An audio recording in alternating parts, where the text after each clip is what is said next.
Sorry काका, काम जास्त होतं ऑफिस मध्ये म्हणून उशीर झाला.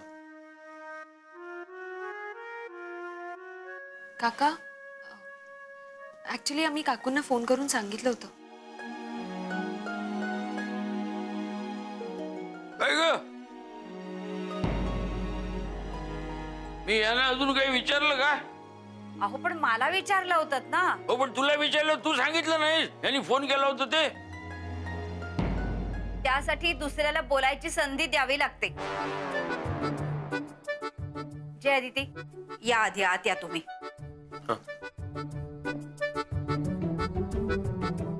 अहो बाजूला व्हा ना, त्यांना आत तर येऊ दे.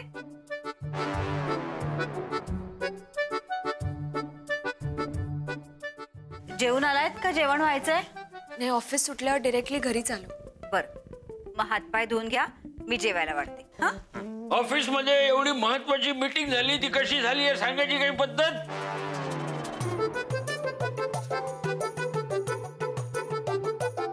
ज्यांना विचारायचंय त्यांना विचारा. माझ्यावर कशाला उगीच ओरडताय?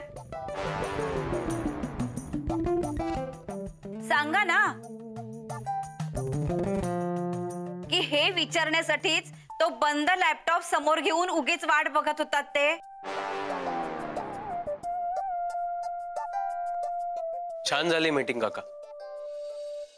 म्हणजे मला पोचायला थोडा उशीर झाला, पण दाभोळकर सर काही बोलले नाही.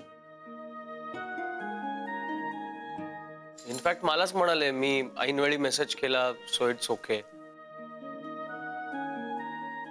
विरोधाला विरोध नाही, छान मतं देत होते, सगळं ऐकून घेत होते. हो काकू, खरंच आता खूप पॉझिटिव्ह वाटायला लागले. आणि पप्पांनी खूप विश्वासाने जयवर ही जबाबदारी टाकली. आता तर प्रत्येक बाबतीत त्याचं मत विचारात घेतात.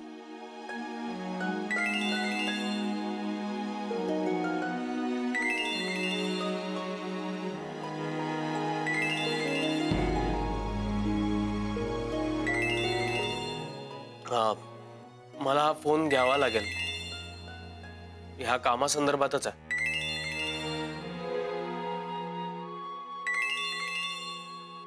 हॅलो, हा बोला. हा, वा वा वा, अगदी जोशात चाललंय जयचं काम. हो काकू. काकू, तुम्हाला आठवतंय तुम्ही म्हणाला होतात जय आणि पप्पा एकत्र केबिन शेअर करायला लागल्यावर पप्पांना जय बद्दल पॉझिटिव्ह वाटेल. आणि आता बहुतेक तसंच होतंय.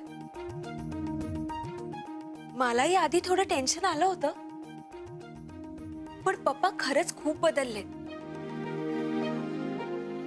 आणि मला तर आता असं वाटतंय आमचा हा वनवास लवकरच संपणार आहे.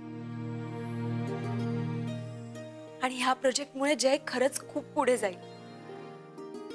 आता सगळं छानच होणार. हो हो, अगदी असंच होईल.